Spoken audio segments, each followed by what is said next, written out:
like just telling myself in my head, like, just keep going. This kid's going to hold on, like he's going to make it. We're going to make it to shore. My name is Randy Howell, and you're listening to the Faith and Fishing Podcast.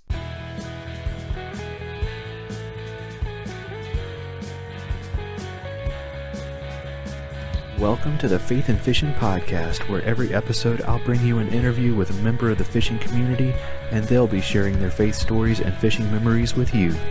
I'm your host, Cam Steele.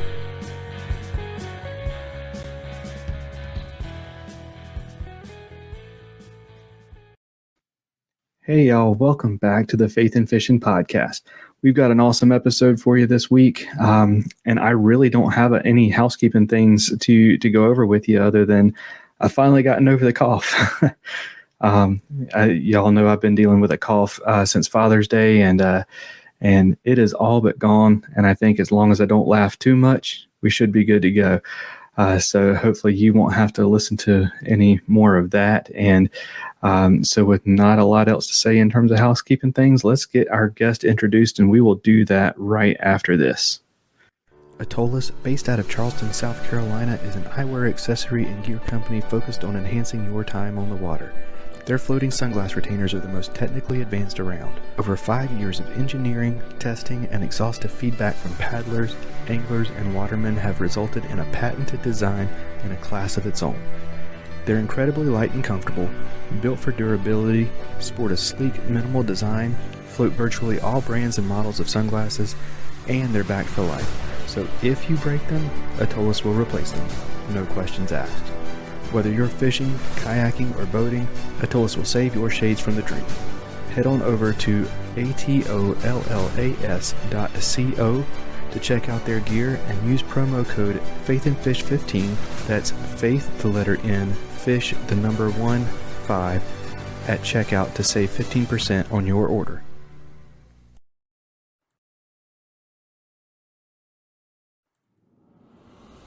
Whether you're a Ned Rig vet or a finesse fishing noob like me, Jade's Jigs is your source for high-quality finesse jigs that raise the bar by being lead-free. Using a tin bismuth alloy not only makes Jade's Jigs eco-friendly, it also makes the jig lighter so you get the same profile with less weight for the fish to feel. Check out jadesjigs.com, that's JADESJIGS.com, to see their full lineup of jigs, styles, and colors. And since you're a Faith and Fishing listener, you can save 10% on your order by using promo code FNF10 at checkout.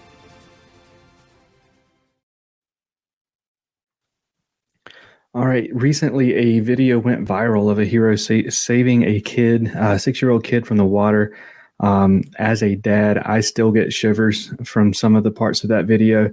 But this week on the Faith and Fishing Podcast, we're going to be talking with DJ Jones. He is the hero from that video, about his experience there and about his content, because he's been creating hunting and fishing content for quite a while now. So let's get DJ in here. If I can get my cursor over there. DJ, man, welcome to the show. Thank you. Thank you for having me. I'm excited to be on the Faith and Fishing Podcast. Thank you. Absolutely, man. So to get us started, kind of tell us who DJ Jones is. Well, I like to think of myself as just a regular guy. 28, got 2 kids. My oldest youngin is Colton. He'll be 6 next month on the 22nd. My youngest child is my daughter Mila. She'll be 3 on the 5th. Love to hunt, love to fish. Have a beautiful girlfriend, beautiful relationship with her. Born and raised Jacksonville, Florida. Migrated up to Minnesota. I went to college back in 2012, where educationally I earned my degree in law enforcement from Fond du Lac Tribal and Community College, while I also got my Associate of Arts degree. Played football and baseball while I was there. I attended University of Minnesota Duluth. My major was criminology. My minor was environmental science, and I've had experiences on and off in law enforcement. Right now, I work in the medical field at Essentia Health up in Duluth. I work in the emergency department primarily, and I just love to hunt, just love to fish, and love to share my experiences while I go out hunting and fishing to other people in hopes of getting more people into the outdoors. Doesn't matter, your faith, your color, your age, your size, just getting as much people as I can out, hunting, out fishing, so we can continue to have our hunting and fishing right and just ensuring that next generation, getting out there and not being so caught up in technology and other things like drugs or violence or gang activity, anything like that, but just getting them hunting, just getting them fishing, so that way they can have that experience and that side of life, and hopefully they can teach it on to their kids and continue in that process. Absolutely. And so tell us about Jones Outdoors. That's kind of your brand. I know I've watched a few of your YouTube videos getting prepared for this. And I'm going to be watching a lot more of them. But yeah, tell us about your brand, how it got started, why it got started, and what's been going on with that.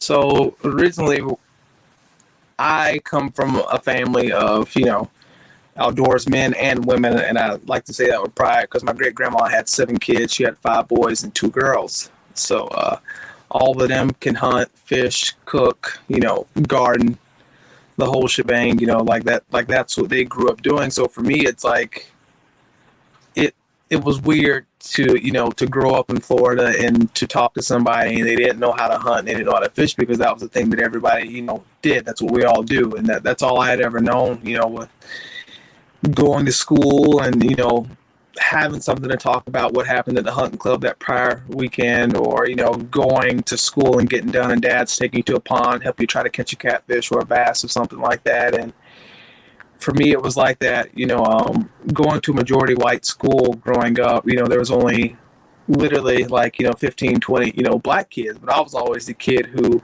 got attention because I was the black guy who hunted and fished. And my dad was more known throughout the town and the county for him being really, really great at bow hunting. And one of the most popular taxidermists had always displayed my dad's, I call them scrub bucks, his scrub bucks on the wall in the taxidermy shop. So my dad had the moniker, the street moniker, Country Time, because he was very avid bow hunter.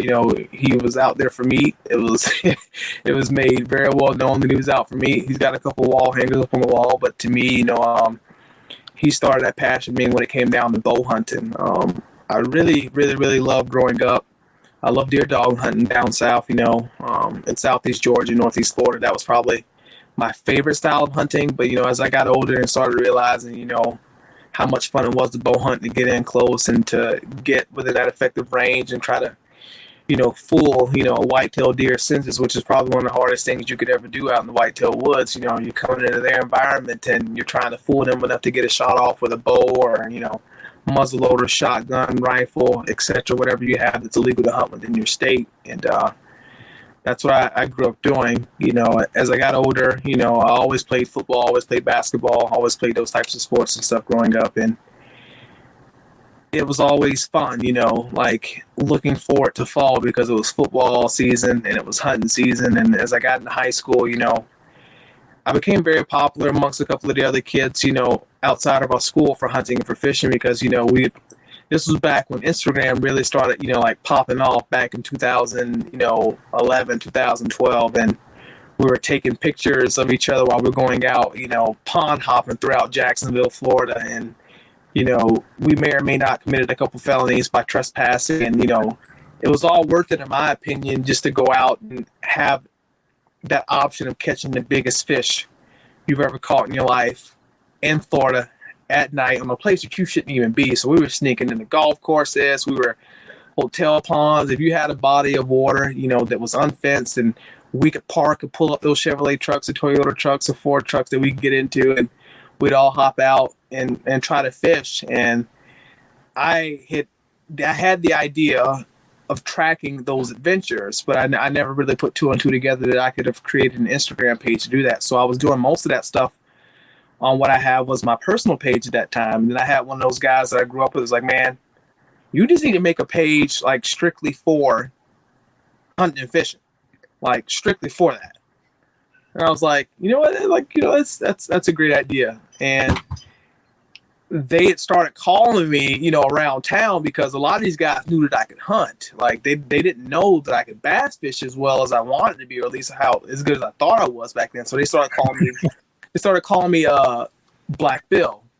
And then one night we're out fishing, they're like, that's it. You're like the Black Bill dance. So you need to name your page Black Bill Outdoors. I'm like, it's kind of got a ring to it. And they're like, yeah, do that. And then honestly, that was the name that I had ran with for a long time. And then you start to become a little bit more professional, and I'm just starting to get like mentioned by a couple of these people within the hunting and fishing industry, and I got tired of people thinking that my name was Bill. Like, congrats, Bill for this, congrats, Bill. I'm like, man, listen, like, first off, my name's DJ Jones. Like, Black Bill was a nickname from a bunch of local high school friends that had started calling me, the Black Bill Dance, as to opposed to knowing how much I knew about fishing and actually going out there and catching fish. So then I think I want to say in 2000, either 19 or 20, I decided to make the switch to something that's, I guess it's not as great, but, I decided to switch it to djonesoutdoors, just something basic, because I never really felt like I had the one thing that I should have that hit me that should be like a name that's resonated. I may switch it up again in the future if I find that thing, or I feel like I need to be a little bit more professional to D Jones Outdoors and have something a little bit more distinction other than just D Jones Outdoors. So I feel like when you look in the hunting and fishing industry, you just got a lot of people that just their first name and last name and outdoors, and bam, like it's so common, it's so very basic, but it's like I've never had anything that I feel like should be, that's it. Like, I got to trademark that. I got to have this. I got to have that, so who knows? Who knows what I might change it to, but that's just basically, how the whole thing got started. I've always hunted, I always fished, there's pictures of me sitting on top of my dad's dog box when I'm probably 1 or 2 years old trying to hold a Beagle Walker, puppy. Pictures of me basically almost in diapers holding a cane pole with a catfish with this little shit-eating grin on my face, and I got on the open-toed sandals that you usually see your favorite cook at the cookout wearing while he's on the grill, and just stuff like that has been my entire life. It's just been like hunting and fishing, but I won't say I've never thought of pursuing it how I have, but I will ultimately say God has blessed me with a lot of opportunities, and I feel like He's blessed me with the ability to capture an audience and to be honest and authentic, and people like my content. So I feel like it would be selfish of me to not use, my attention-making abilities and my hunting and fishing abilities to spread the word to people about hunting and fishing, and why we should be hunting and fishing. Because I always would tell people, the outdoors is for everybody, and that's just been how this whole thing has started in 1994 when I was born, I guess, if you really want to talk about it that way. But,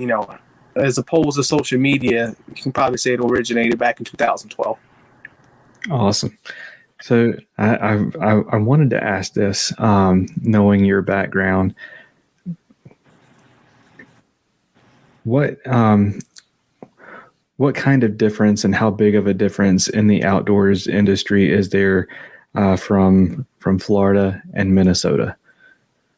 Very, very, very, very, very big difference. It's a different culture. It's different geographically when it comes down to the weather. I always like to tell people that I've had the best of both worlds. So, I've been able to hunt and fish and the extreme southern heat down in Florida, but I've also been able to endure like the extreme cold of being up north, and I rely on that a lot when it comes to hunting and fishing. I feel like honestly sometimes like it's what separates me from most people because they've never had those experiences. But when you get around some of those folks that have been around different places geographically and they've hunted, they've fished, or they've trained or done anything that requires athleticism in those parts, like, you can tend to pick those folks out as opposed to those who've never done it, who've never had it. And I had no idea how much of great condition I was in until I got out, to do my mule deer hunt, with the My World Outdoors crew last September. And I was getting frustrated because I'm waiting on,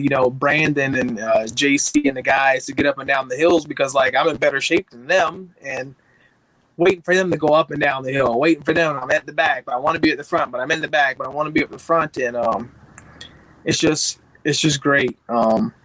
It's just great. When I first started thinking about that, I never really thought about being in the two different geographic locations, like, as in knowing that that's an asset, like being in the extreme heat and the extreme cold. So you know how to adapt to both, which means you should be versatile. And adapting to whatever environment you have to fish in today, adapting to whatever environment you have to hunt in today. And I love it. I love it. It was a lot of growing pains. I will say that, over the course of the past few years, like bass fishing in Florida is different than bass fishing in Minnesota. Deer hunting in Florida is different than deer hunting in Minnesota. Fall in Florida is different than fall in Minnesota. And just the whole thing was just, at first, it took me a couple of years to adjust because I wasn't really, tracking and monitoring and making the changes that I need to make. And then I started getting on YouTube and started watching a lot of YouTube hunting and fishing videos and starting to see what some of these other guys are doing and adapting. And it definitely ended up, helping out, tremendously. And that's when I could honestly notice a big shift in my content, that I'm going out and I'm catching more fish. I'm going hunting and now I'm seeing more deer, and now I'm killing more deer. And now I'm doing more than what I was than when I first started over the course of the past decade, so to say. Absolutely. And being up in Minnesota, have you done any ice fishing? Yes. Last year was my first spring I committed to ice fishing. I'd always have people who wanted to see me get out there on the ice and drill a hole because they think it's funny that the boy from Florida is going to go out there, and it's whatever the temperature is, whether it be 10 below or, right at 0 or 10 or 12 degrees. We want to see you drill a hole in the ice, drop down a Vexstar and see if you can't catch a walleye or bluegill or crappie or a pike. And it was very frustrating, but the most, the hardest thing was, I will say, was being cold. I love my open water. I love the bass fish in open water. So I love that. But when you got me on top of the ice and I got to drill a hole and drop the Vexstar down to see what's down there, and it's like, all right, nothing here. I got to move 15, 20 yards there, drill another hole, drop it down, see what's here. And you're doing that over 30, 40 times, out on a single lake, and you're trying not to, step on people's toes, which I learned ice fishing that there are a lot of people that will just jump right in the crowds, and you'll have ice houses and ice castles and stuff like that, and all these permanent fixtures and stuff like that they'll have out in the water. And it was also a bit of a safety risk too, being new, because I never knew anything about the weight and ice, and trying to pay attention to a guy who has a 1-ton truck. Then he's got his ice castle that sleeps about 9-10 people in there, which that's a lot of weight. And then you got another person that's doing the same thing that's right by him, and another person is doing the same thing. And it's you got to be careful. It's it doesn't matter how much ice is on there, it could still be dangerous, it could still be deadly. And, the ice can shift and change overnight on certain bodies of water. And it was fun. Last year I had some great experiences. I got out on Lake Superior once and I caught my first walleye on the ice ever on Lake Superior. I was really proud of that. I tried night fishing a couple of times and caught a few crappie on a lake that was very hot at that point in time. I was very proud of that. And I primarily caught bluegill and pike on most of the lakes that I went to last year. But it's a very, very, very big learning process, and I was somewhat frustrated at times because it's you got to drive, get out there. And I'm not one of these folks that has a sled or a fool or anything like that, so I have to pull everything manually. I got to, reach down, dig deep. And if there's a hole that's maybe 250 yards away that I saw using that Navionics application that somebody might have marked maybe a year ago or 2 years ago that was a great spot for crappie or something like that, that I'll just go check out. I got to pull that for 2-3 feet of snow, 200, 300, 400 yards. So I'm sweating just to get out there. And then when I get there, and then I'm cool. And then depending on the wind, I'm trying to set up my my Clan Bigfoot XL, which is a very, very big pop-up, ice house at the thermal. Trying to get that down, and then getting, the buddy heater set up on top of drilling the holes and hoping the fish are there, and learning that, before I start putting anything up, I should obviously, drill a hole, drop down there, see if I can get a bite. Because before I first started, I would just get out there, throw it up, and then just sit there hoping the fish would come through. And it's nope, no man's land. There's nothing, there's nothing coming through. But ice fishing was fun last year. I'm definitely looking forward to getting back out there again this year and bringing the family. It's gonna be fun. Absolutely. Being from North Carolina, it's a very foreign concept to me. Yeah. And it seems very strange, but it fascinates me at the same time. Yeah. But yeah, man. So let's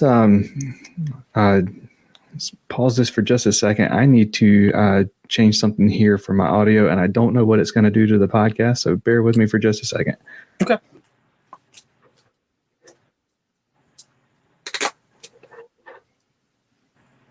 All right. Let's see if this is any better.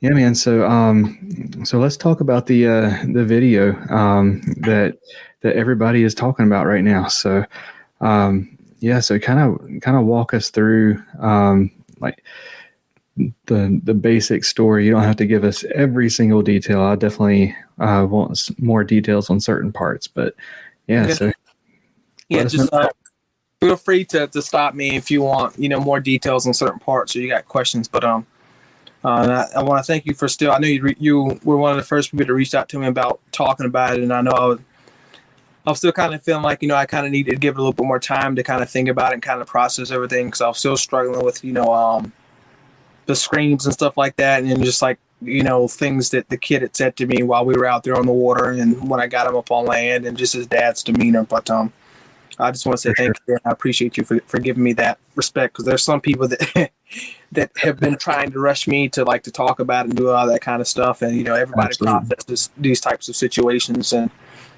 stuff like this differently. And I'm usually quick about stuff like that, but it was my first traumatic experience on the water, so it was different. It was different than the other experiences that I've had, where I'm used to being in those types of situations out on a street or, in a home or in the gym or at work, but it was just on the water. So I feel like that was something that was prolonging me being able to process that. But so July 5th, I decided to go out, to Duluth, Minnesota, to go chase some walleyes up on the St. Louis River. I was watching a bunch of those Superior Angling Company videos, which is a guy who I've honestly learned a lot from, watching his ice fishing videos and some of his other fishing videos. It's within my area, because he's a great fisherman for our area, and he definitely knows how to find the fish. And I'm not like some of these other local guys, where if there's another guy that's better than me at something that's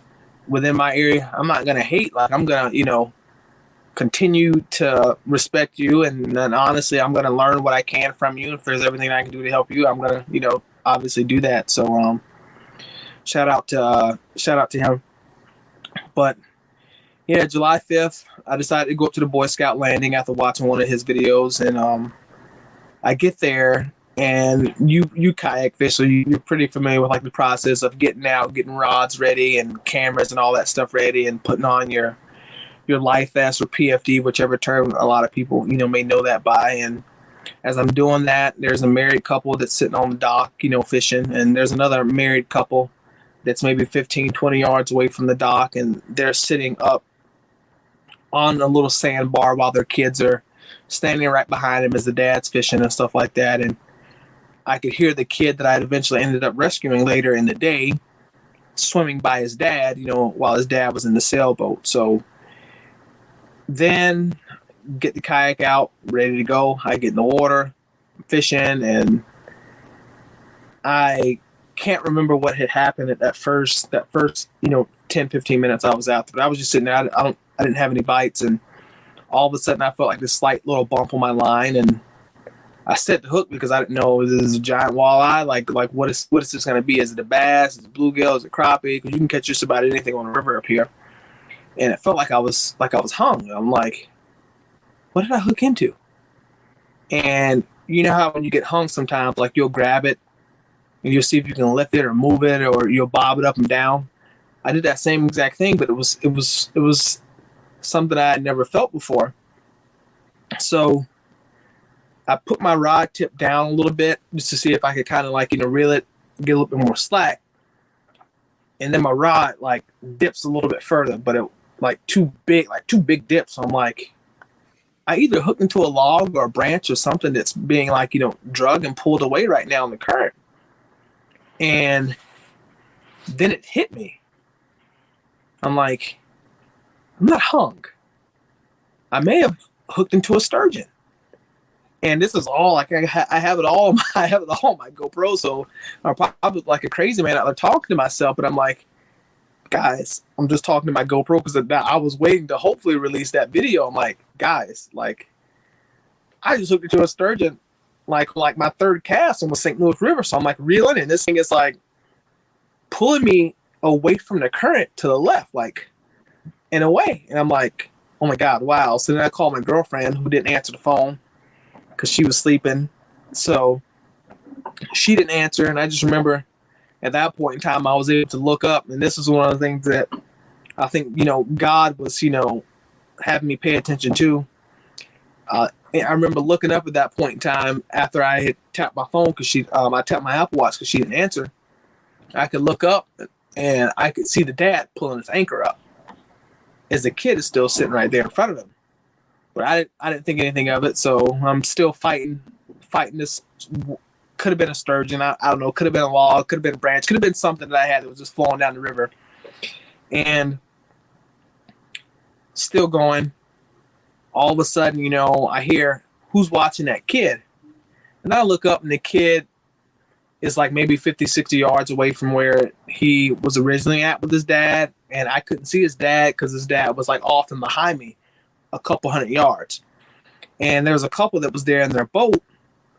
And both the married couples like, oh yeah, his dad is right over there. So then I don't pay any attention because I heard that, right? Like, his dad's right over there. Yeah, right. Cool. And they get in their boat, they speed right past the kid. Pew, like gone. Pew. And I'm still like talking to my GoPro and I'm reeling. And then that's when I heard like the scream. And I look up, this kid's like maybe now 300-400 yards away from me. Just about. And when he screamed on that GoPro, it sounded like he was right next to me. And it's like, I don't know how much experience you have with the GoPro or listeners have with the GoPro, but it's like, I don't have any additional, mic attachments like from Rode or any of those other like fancy products. Like, that is all literally from just the sound of his voice screaming that loudly coming all the way downwind, like that loudly. And I remember telling myself, like, I just got to pull off enough line so that way I can pop it, because this fish is going to instantly take whatever slack that I'm getting out right now anyways. Because I didn't have any scissors that I had that I could think about at that point in time, although they were right behind me in my bag. And I didn't think about doing any of that, so I just pulled enough slack that I could, and I bit it. And then I just locked in and just started like paddling to him because he's just bobbing up and down in the water. And at this point, even in the video, I don't know how much or how many times you've watched it, because I've watched it so many times I've lost count, but you can see that there's about 3 or 4 houses that's left before he gets around the bend, because he's already maybe 150 to 200 yards away from the shore. So he's 150 to 200 yards away from the shore, and then he's 400 yards away from the nearest person that's in any type of boat or any type of vessel, which was me. And this honestly, this is another thing too, where I say, as I get older in my faith, I like try to listen to God as much as I can when he puts like certain feelings and certain things on me. Months ago, I'm in my gym like I usually am 3 to 5 days a week. I've been using the Concept 2 rower that's been in the gym. And I would always go as fast as I can for 5 minutes. Just because we'd have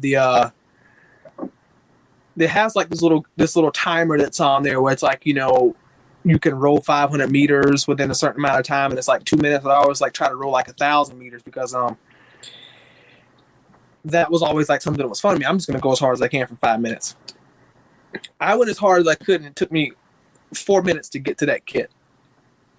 And for the life of me, for some of those folks that follow me on my Instagram account and stuff like that, they would always be like messing with me. It's like, oh yeah, I hate that machine too, because I have a love-hate relationship with that Concept 2 rower. Like, I hate you because you kill everything in me, but I love the results of my body whenever I'm done.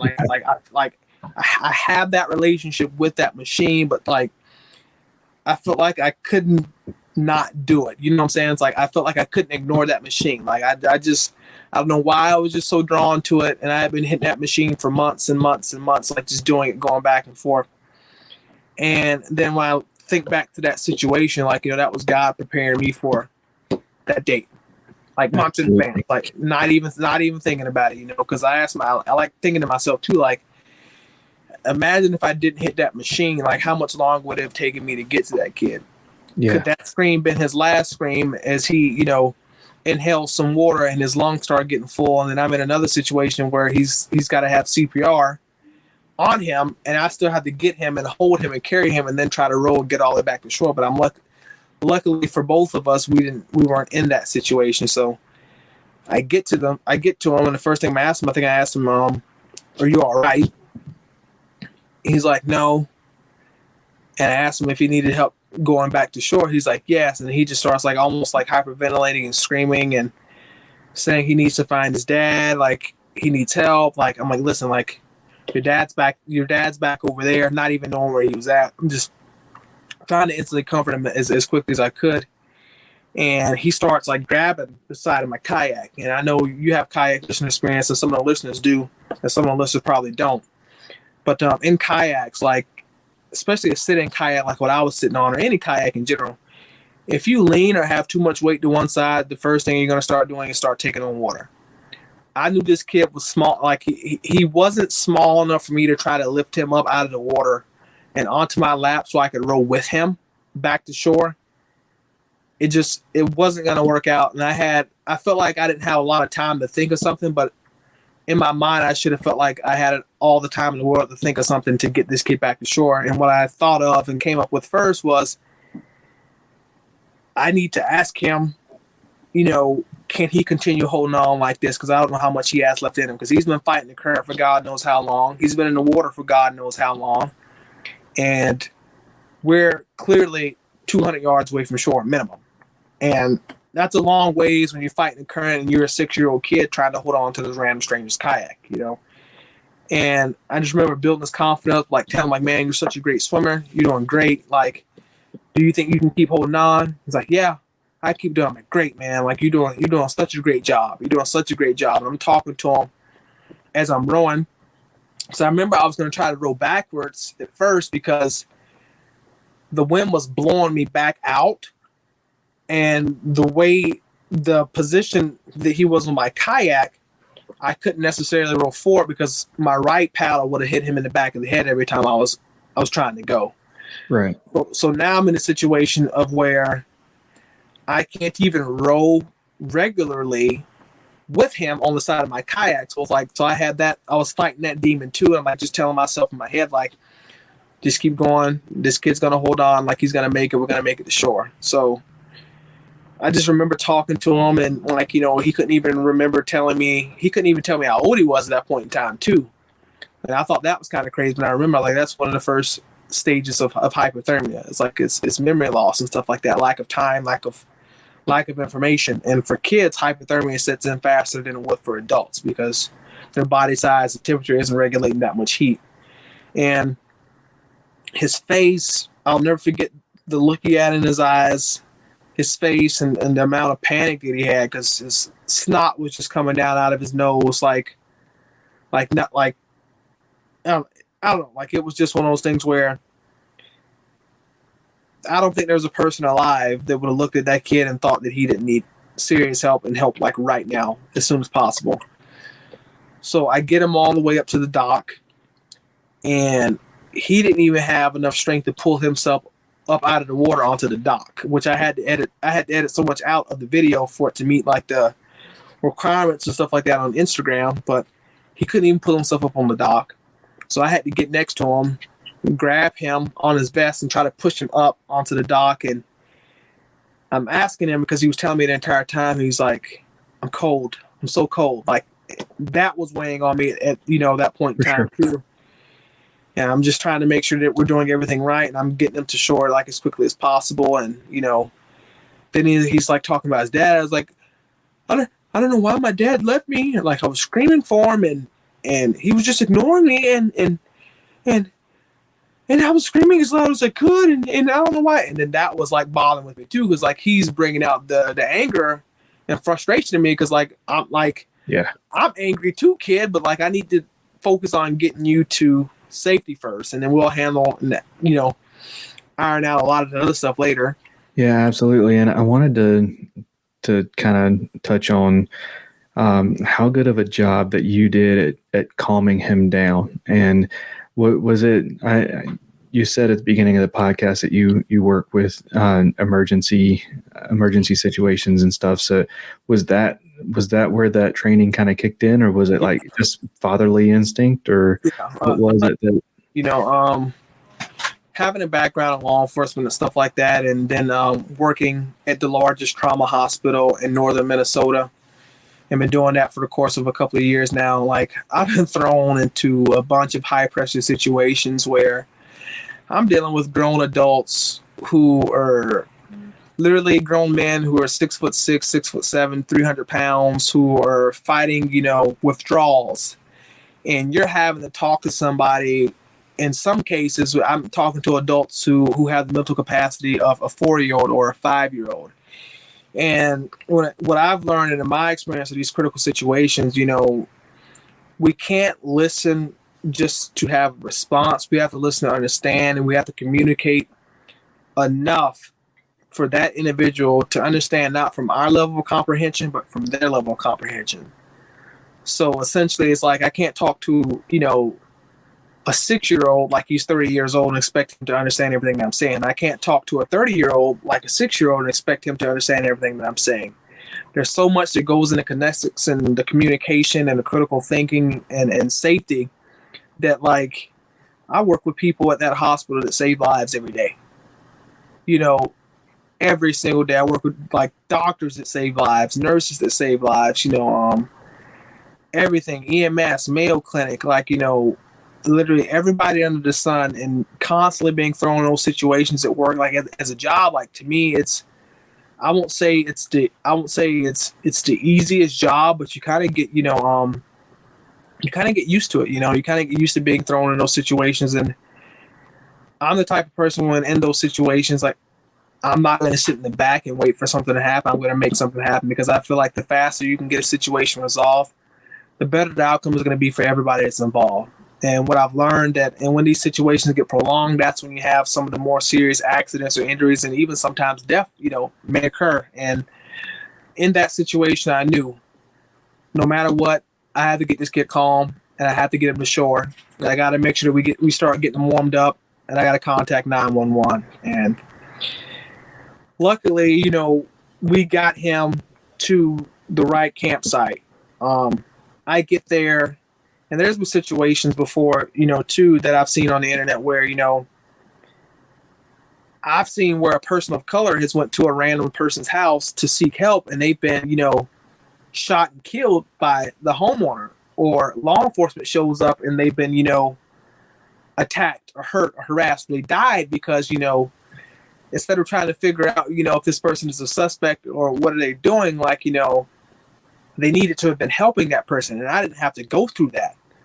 Like, sure. Literally, in that video, when you see me, come up to that dock with this kid who's not even my kid, he didn't even ask me any questions like, do you know this kid? Who is this kid? I just walk up and I say, hey, do you guys have any towels? I just rescued this kid off the middle of the river. And he's like, I forgot what he said, but it's in the video. I want to say he said something along the lines of, yeah, right here. Yeah, right up here. There's a man right up here that can get you that stuff. And instantly they started helping, which, ended up helping me, kind of backtrack and try to start looking back on the water for his father. And this kid was definitely afraid of me calling 911. Like, that was something he was so adamant about. Like, please don't call 911. Please don't call. I'm like, when I was 6 years old, I love when people had called 911 because it gave me a chance to see a cop or, or a firefighter or, EMS with an ambulance driver and stuff like that, so you could see all the bells and whistles, And he was just very adamant about, like, not calling 911. And I never really understood why, and I still probably won't understand why. But then one of the guys that was there, the same guy that had the towels, while he's drying the kid off, he brought some to my attention that I forgot.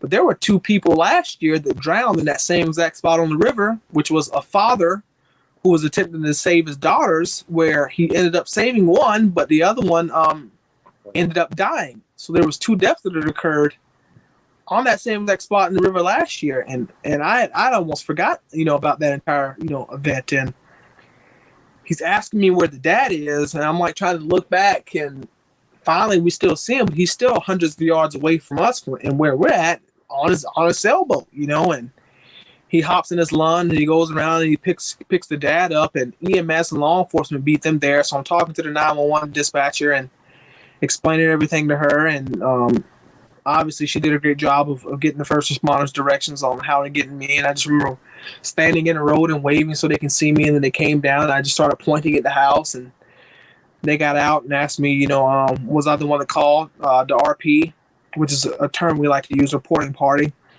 or reporting person. And and then they end up talking to the kid, and then they're like telling me like, thank you, for getting to him when you did, because that situation could have been extremely bad, because they repeated it. We had 2 people drown in that river last year, same exact spot. So this is when, the anger and frustration really started setting in, was when the dad got to shore. He had one of those types of, what's the word I'm looking to use right now to describe it? I want to use the proper adjective. He had one of those medieval time, like court gesture type of UK type of accents, kind of, but you could kind of tell that he was a strange or a weird character.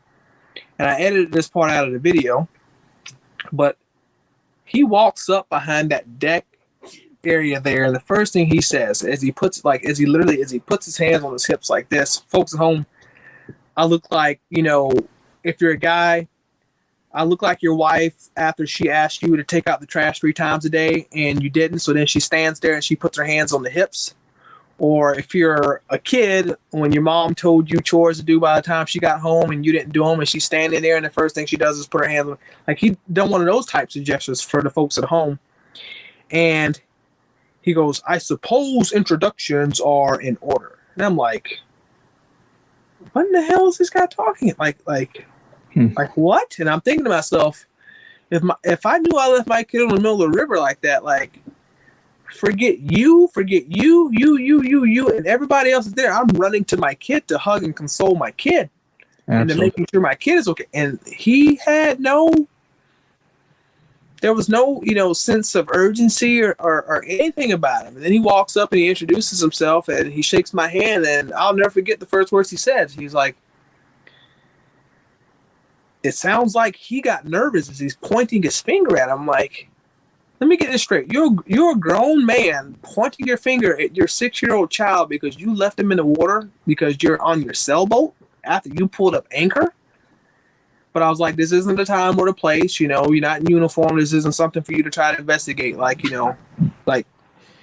just relax. And I just remember doing that. And he tells me, oh, well, he knows to swim to shore. We've been in this situation before. He's a little bit smaller, so the current takes him a little bit faster. And I'm thinking to myself, is this guy telling me about, is he telling me that this has happened, prior to today too? And then that's when he had the biggest red flag, where he's saying, like, thank you for saving me of such a big hassle, because I've had to pick him up and to walk him to shore, and it just takes such a long, long time. And thank you again, and 10,000 times more. I would love to stand and talk with you, but it seems like I'm needed elsewhere. And he takes a few steps and he stops and he pauses and he sticks his pointing finger, index finger in the air, and he goes, but we may be seeing each other again in the future. I'm like, what? Yeah. And yeah, right. And then EMS is looking at me with the same look. And from what I don't know if this part is in the video or if I had edited it out, but the officer that walked up on the stairs first and had looked at us while we were talking from the Duluth Police Department, he looked at the dad and goes, I remember you. We went to law enforcement skills together. So, right. So at some point in time, he had to have had an education enough to go to law enforcement school and to go through police officer training. I don't know if he made it all the way through or if he failed or if he passed or whatever his story may be, but they teach us about emergency situations, on land and on water and stuff like that. So I'm pretty sure that he's well aware of the dangers of, yet alone, water safety in general of kids. But on the St. Louis River, you left your kid. And some people, the other frustrating thing outside of the father was just seeing some of these people online that are trying to say, he wasn't going to drown. He had on a PFD. He had on a life jacket. It's like, life jackets, don't 100% stop you from drowning. Like, it's just meant to kind of help you stay alive longer while you're out there on the water. If you can't swim or you have trouble swimming, you can be a great swimmer to have on a PFD, because there are people that die that have on PFDs and lifesavers all the time. Yeah, And, I mean, thank God that he was wearing one. Yeah. I mean, that's probably what kept him. Yeah. Like, I don't think you would have been able to get to him. And in parts of the video, it looked like the kid was, he was swimming, but he was going backwards. And I don't want to sit here and just, bash the father. I don't know what's going on there. But I will say that I got rather upset watching that video at the end of it. For sure. As a dad myself, my son is 16 months old. And I can't, I've got a 4.5-year-old nephew, and just the idea of pulling anchor while my kid is in the water. I cannot wrap my head around that. I cannot fathom that. So yeah, major takeaway that I want to kind of highlight here is thank God that you were there, and thank God that you were capable. You weren't just somebody who had no idea what to do in that situation. You were the right person to be there. And I don't think it was an accident. So I'm extremely thankful that you were the one that was there, and that you were able to handle it like you did. And I'm thankful to God and thankful to you, man. Thank you. Yeah, that's been like one of the most, in today's time, like, you kind of wonder like how many people still have faith in Christ and have faith in God. And I saw so many people that have commented, God put you there. God had you in the right place at the right time. And it kind of like a lot of people were saying that I was restoring their faith in humanity. Like we're restoring my faith that, the general public, a lot of them are still, Christians, or they believe in God. And, that was great to see. And honestly, from start to finish, if I weren't there and had everything on video, I still wouldn't have believed everything that happened. When I think about, God putting it on me to hit the concept to roar, for months prior to, and I still use that thing, and from my girlfriend telling me that she's got like, a feeling in her gut, that maybe I probably shouldn't go to the river, or that something's going to happen, if I go fish the river. And then, me just having the urge of want to go, fish the river, because I'm a bass fisherman at heart. Like, and the only time you'll see me targeting something else is because I want to go try to chase a walleye or a new species, so I can become a better angler when it comes to that and to catching them, and all of that happened. And, I was able to help this kid, and it was just a blessing. And I'm happy I was there and I was able to help him, because there was nobody else out there in a boat as far as the eye could see. And like I said before, he was maybe 2 or 3 houses away from being out of eyesight from any houses or anything. And it's just him and the curves in the river. It's like you pointed out before, like he was swimming, but he was going backwards. And the current was going east of where we were at. But that undercurrent was taking him, west and up the river. And a lot of people don't understand how strong those undercurrents can be. And me growing up in Florida, like, the the biggest river that all my friends like to go fish and swim on is St. Mary's River and the St. John's River, and those are dangerous places. They tell you about the undercurrents all the time because you have stories every single year. Someone swimming, drowned in the river. Someone swimming, drowned in the river. Someone swimming, drowned in the river. And it's no secret that you got to have water safety and respect the water at all times. But I feel like this could have been very, very, very bad. But it wasn't in this case, and I just got to keep praying. And I ask for the viewers that are listening to this if they could just pray for that young kid, that young 6-year-old, and that he's going to be okay, and that his family's going to be okay, and that the authorities are taking the proper steps necessary to ensure his safety. And I would ask for another thing or favor from the viewers and listeners that if you're going to go out in the body of water, please have some water safety awareness, not just for yourself, but of others. You got kids that are out there swimming. I don't care how well you think you know that lake or how many times you've went swimming in that pond or that body of water or whatever it is. Just have water safety and water awareness, because it can all, go south in the blink of an eye. And seconds seem like minutes, and minutes can seem like hours, and hours can seem like days, and the last thing you want is somebody to have to call 911, and next thing you know, they're dragging the river looking for a body. And that's something that, you don't want to happen, and you don't want, to ever hear about it happening, but it does. And if that's one thing that I've learned from this experience is, to take water safety serious, Absolutely. Well, man, I want to get to a couple questions that we always ask all of our guests.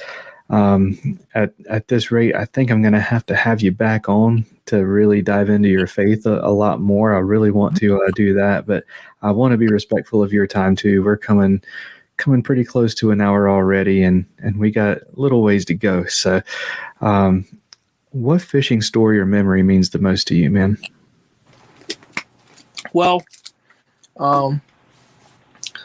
my most favorite one would probably be of me taking my daughter fishing a few weeks ago. This joker, I get her out there. My girlfriend and I took her to Walmart.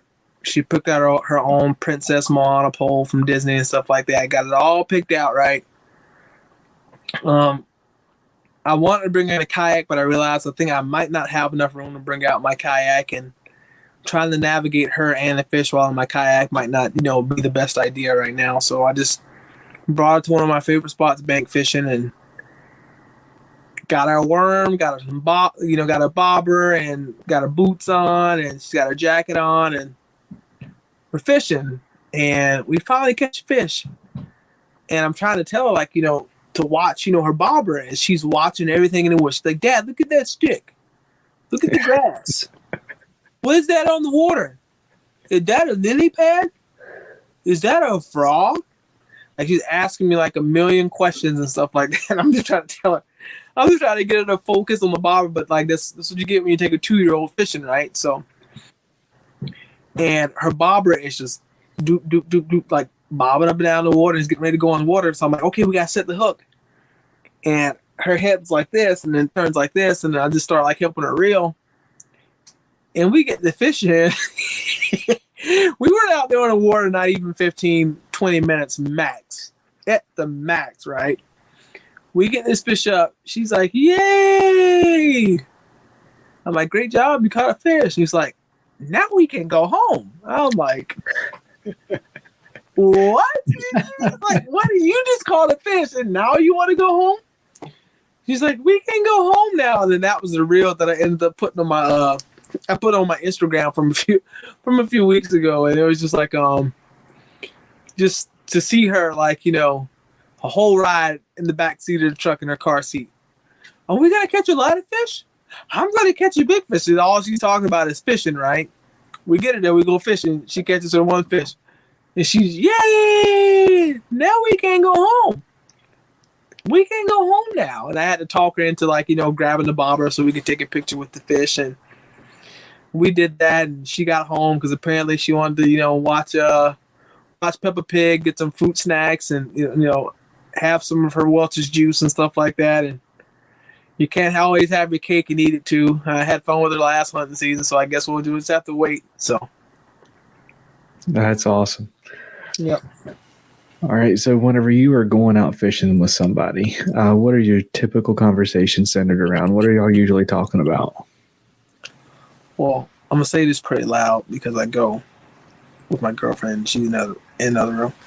When I typically go fishing with my girlfriend, my conversations are typically always about what kind of snacks did we bring, or what kind of fish we might catch.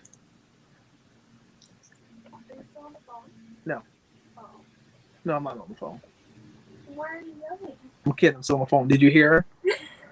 No, Oh, you can't hear her? Oh, she's standing in the hallway now. Like, you get me ask me while I'm on the phone. But typically the person I go with the most is my girlfriend, and we're always talking about like what we can catch or what we should expect to catch off of a certain body of water. There's certain lakes that I'll take her to that I know that are going to be certain species that we're going to catch. So I got specific lakes that I'll take her to for bass fishing.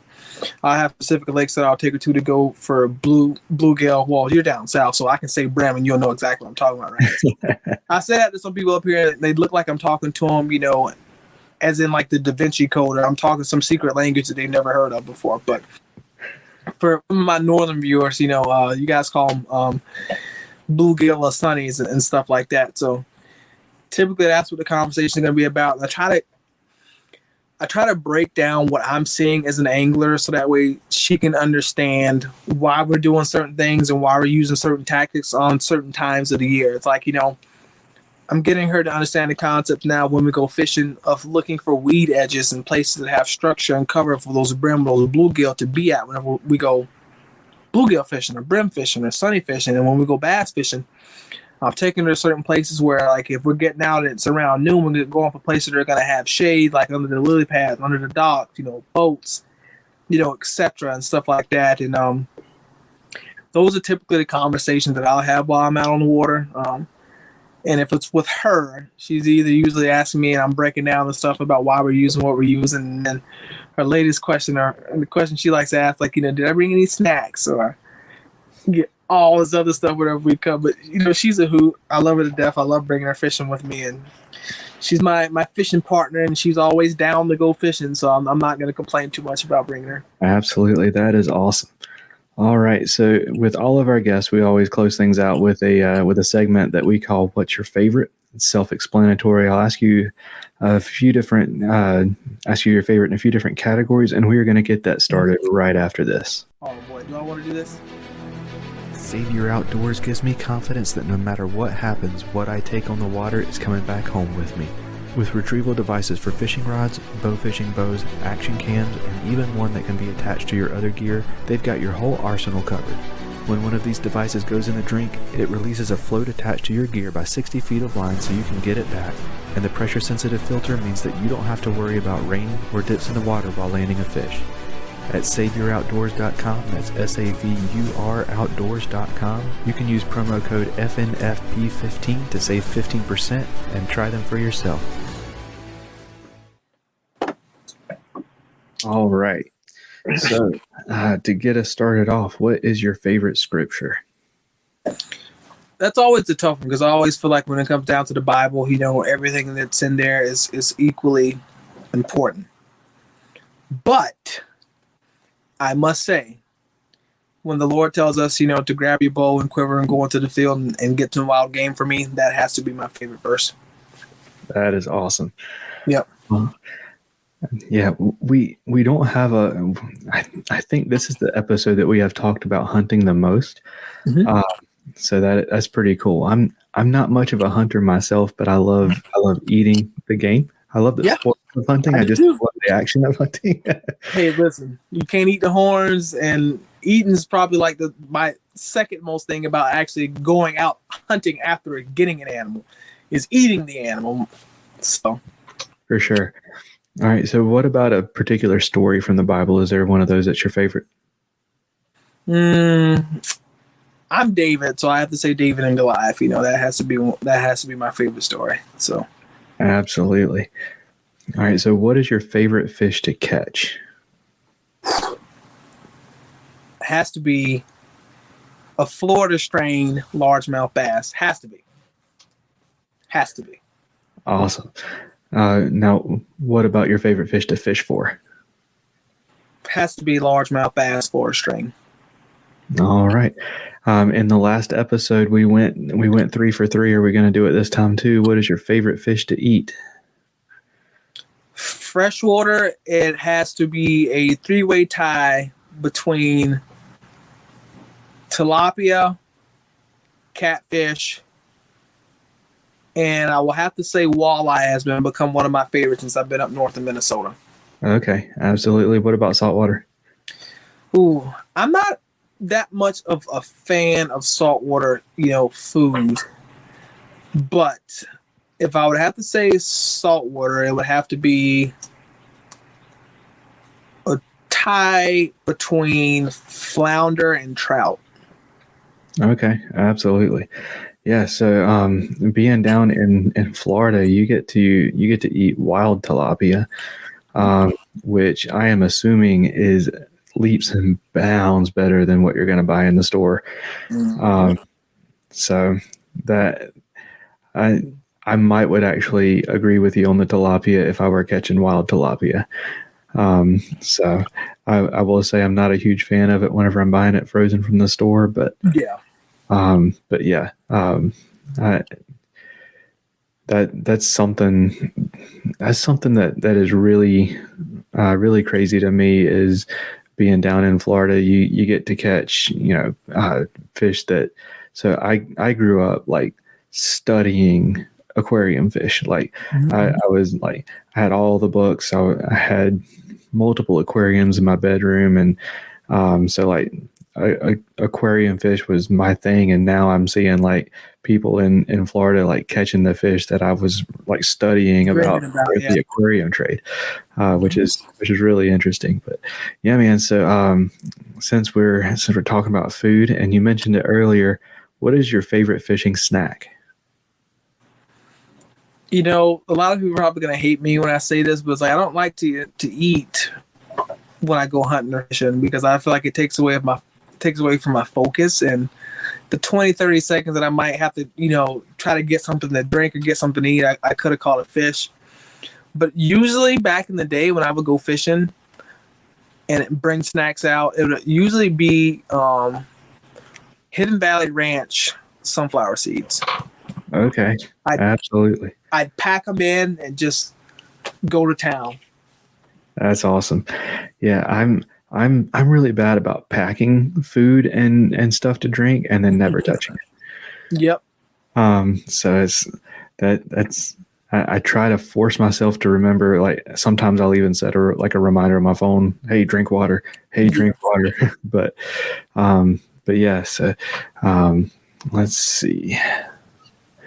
What is your favorite body of water to fish? Now, I don't need GPS coordinates or secret spots or anything, just a generic body of water.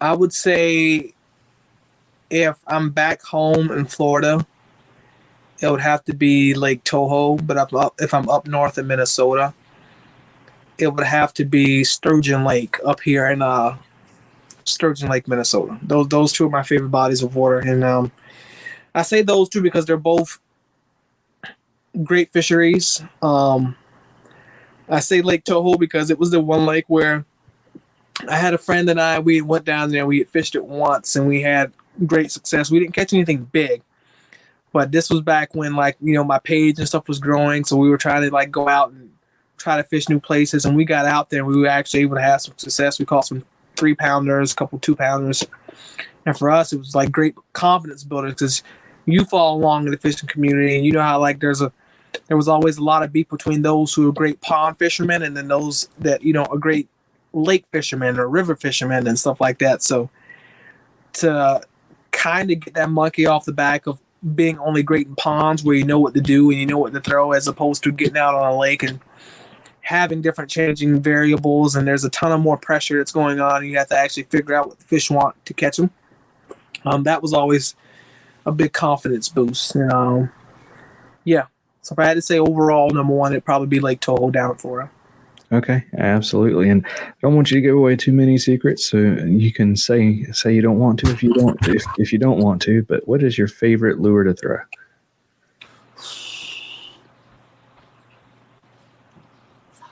What'd you drop? It was just a fan. Oh. Sorry. Yeah, my fishing partner dropped the fan, so that was the whole. Could you hear that one? Yep, I could hear that. Oh, okay, so you could hear that one. Yeah. But my favorite lure to throw, I would have to say it's a tie between a crankbait and chatterbait. And I love both of those baits because they have two great purposes, but they fish very similar. I love the vibration of reeling both of those baits. You can work both of them fast. You can work both of them slow. You can work both of them shallow. You can work both of them deep. But I just love the feeling of reeling. And you know when that vibration stops, you've got a fish, basically, or you've hooked into something. Right. Then you don't even have to second guess, like to feel if there's anything there. You can just, because I use ducket rods, and that's what I use a lot. And I have that Ghost series that they first came out with that I've been using since like 2014 or 15. And that would be one of my great combinations I would like to throw. Loose speed spool, 7-1 gear ratio, and I get me some fluoro or some mono around 8 to 10 pounds and just burn some of those ponds up or burn some of those banks up. And then the minute you don't feel that vibration anymore, all you gotta do is just set the hook, and I would watch that ducket just bend over. And I'm like, oh, that's all she wrote. And then just keep reeling. Because I caught my PB in Florida, throwing a chatterbait on a ducket rod on my loose speed spools. I forget what version it was. Well, I think it was I had the loose speed spool Mark Rose edition, which was a silver one that had like the blue handles and stuff like that on it.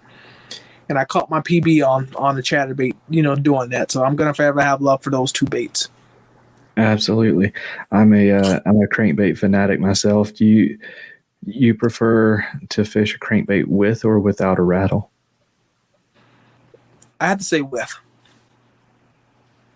Okay. I have to say with. I will say with 99% of the time, but there's one lake here that you can throw the exact same color, the exact same shape, and they will not bite the one with the rattle. They want it without it. So yeah. I don't know what it is about that particular lake, but that's the only one that I've come across where it's like that. But yeah, man. So last but not least, what is your favorite time of year to fish? Being from Florida, I love sight fishing and I love bed fishing. So it has to be spring, has to be pre-spawn, because to me, there's no better feeling than walking up on a giant in less than 2, 3, 4 feet of water. You can watch that joker react to your every single twitch of whatever bait you're using.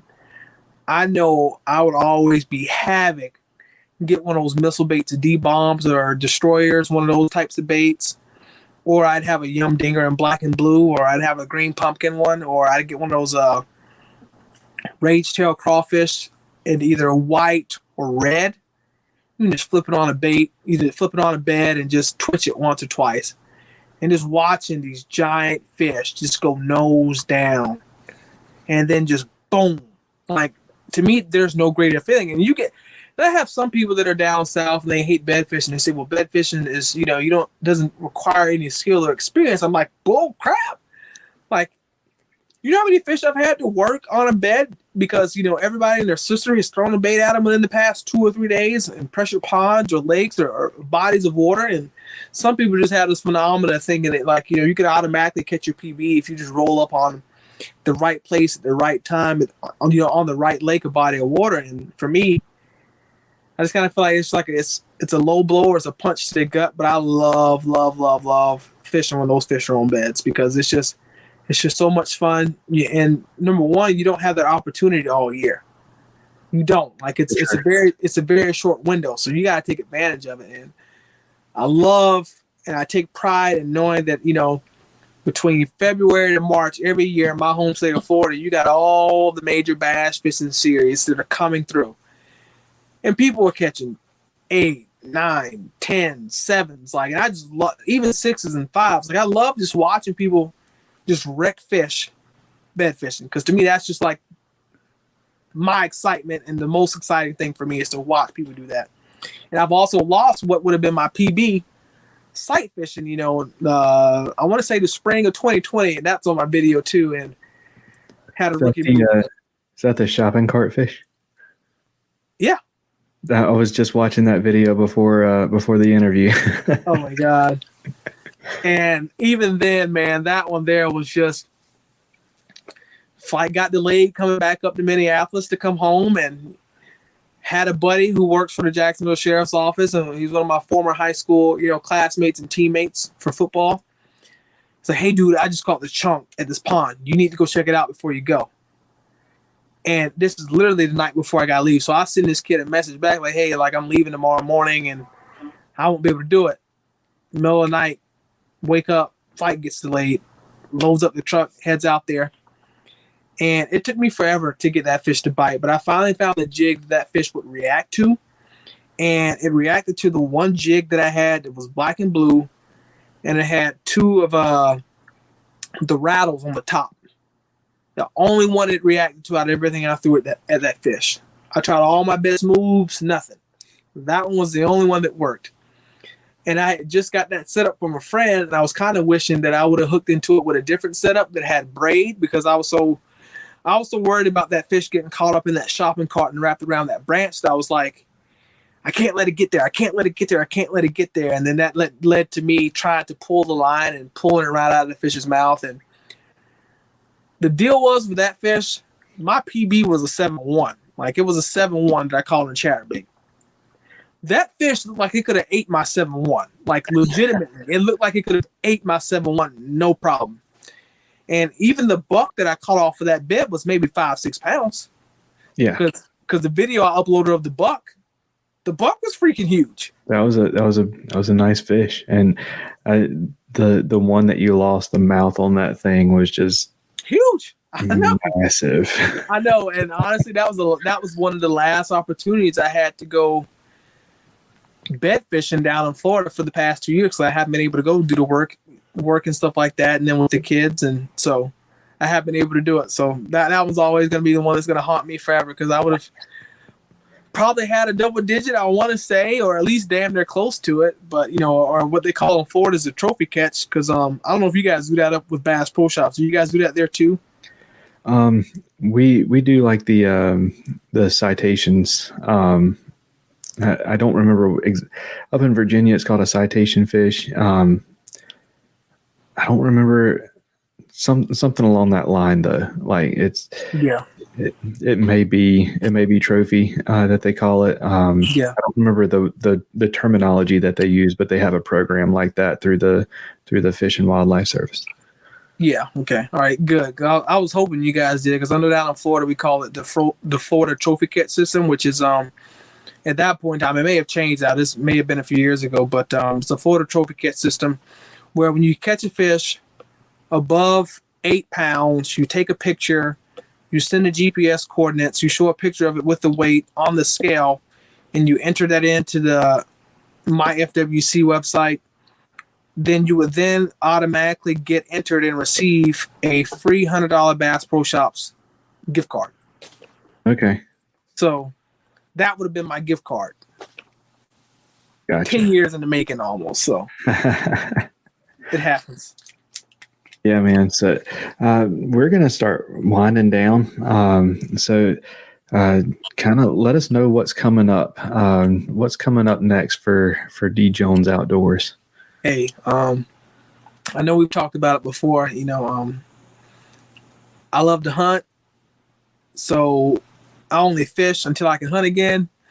And anybody and everybody that knows me, there's a point in every summer where the rods go away from me, and I just get into full-on whitetail mode. And my rods don't do nothing but collect dust until the following spring up here in Minnesota. But I don't really have too much planned. I got a lot of people that are still asking me about, this me rescuing the kid. They want to talk about it and do stuff like that. And I'm just looking forward to getting some closure on the situation, with the kid, hopefully in the future, if I ever get to see him again.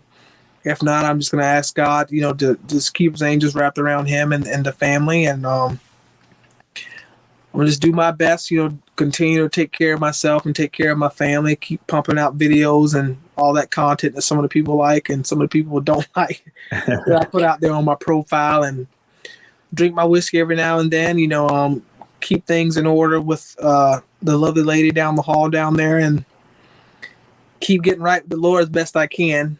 And that's about it for me. That's all I can think that I'm going to do in the near future. That's awesome. And I want to give you an open floor to, shout out sponsors, say your thank yous, anybody you want to shout out, all that good stuff.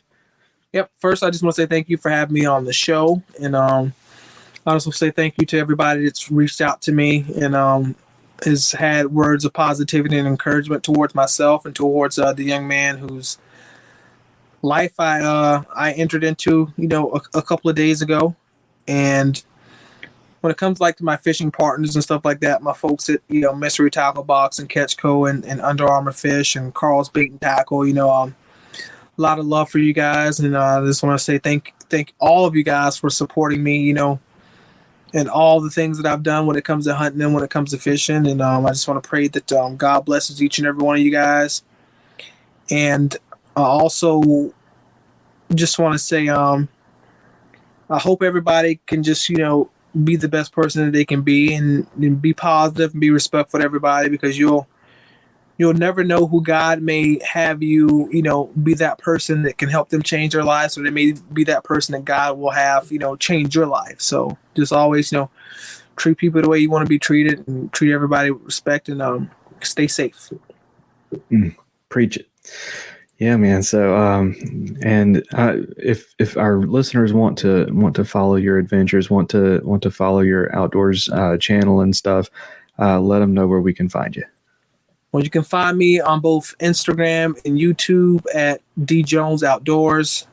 It's a compound word, DJONES outdoors, and I'm on TikTok too. My name is David Jones Jr. So my TikTok content isn't so strictly related to hunting and fishing. There's all sorts of weird stuff on there, like me playing golf and guitar and other sides of me, from hunting and fishing, sides with friends, some of the stuff that we do, and me and my kids, and me drinking whiskey sometimes and singing country music and going to concerts and stuff like that. So if you're into that sort of thing, that's what I'm doing on TikTok. But other than that, that's about it.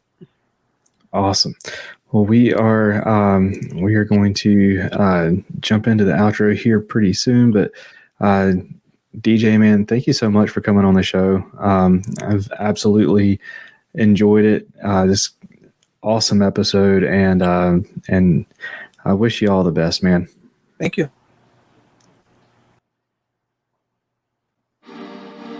Get Outdoors Pedal and Paddle in Greensboro, North Carolina offers a wide range of products and services designed to help protect the environment and enhance the time people spend enjoying the outdoors.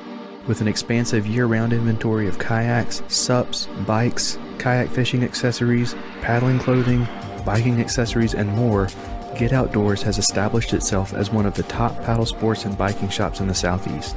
They also offer a wide range of kayak safety and technique courses to get you comfortable in your new boat. They'll even get it rigged up for you.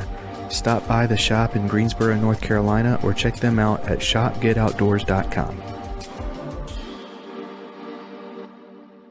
With 30 years of experience of handcrafting lures under his belt, Mr. B of Mr. B Lure Company is making high-quality spinnerbaits, buzzbaits, jigs, underspins, swim blades, and more right here in the U.S. All of his skirts are hand-tied, and all of his baits feature a baked-on powder paint, all metal components, and only Owner and Gamakatsu hooks. All of his baits come in a variety of colors, and if you purchase a bait in the Battle Shad color, 30% of the proceeds go to the Wounded Warrior Project. To see the quality for yourself, go to MrBLureCompany.com, that's MRBLureCompany.com, to place your order and use promo code FAITH, the letter N, FISH, the letter N, POD 1X10 at checkout to save 10% on your first order. Another huge thank you to DJ for coming on the show and sharing his story with us. If you want to follow DJ's adventures, I will have all of his links in the show notes. There will also be the All Things Faith and Fishing link in the show notes. You can see the sponsor links, the merch store, website, social media, all of that good stuff. And at the time that I am recording, I am still reaching out and trying to talk about finding us a co-host for the show. So, so if you are interested, please reach out. Like I've said in previous episodes, I'm going to be very picky about that, but yeah, would love to hear from you. So reach out on social media or email or however you want to do that. But that is going to do it for this episode. Y'all take care and God bless.